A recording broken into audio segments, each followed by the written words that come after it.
La moitié du pays touché par un pic de pollution aux particules fines. Vous le voyez, la Vendée, elle non plus, n'est pas épargnée, à l'image de la région Pays de la Loire. On est sur un épisode qui dure dans le temps, c'est assez rare. Il s'en est produit un en 2015, en mars 2015.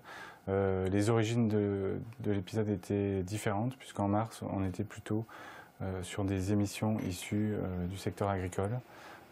Ici, on est plutôt dans un épisode lié à du chauffage. Qu'il soit au fioul ou au bois, le chauffage est donc la cause principale de cette pollution due au froid, des conditions liées aussi à la météo. Les conditions anticycloniques sont très stables.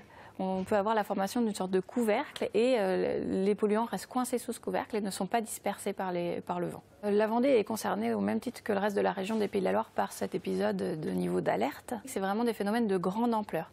Donc on est touché sur toute une partie de la France, c'est-à-dire qu'on soit en zone rurale ou en zone urbaine, finalement on est concerné par le pic de pollution.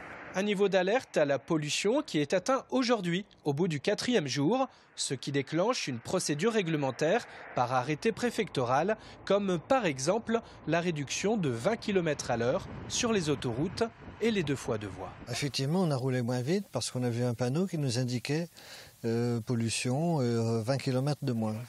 Pour limiter cette contribution à la pollution, évitez dans la mesure du possible d'utiliser votre véhicule personnel, privilégiez plutôt les transports en commun, le vélo ou la marche à pied. Et il faut, pour les personnes sensibles surtout, mais aussi pour l'ensemble de la population, éviter de faire des activités physiques intenses où on va ventiler, respirer beaucoup plus et donc respirer plus de polluants.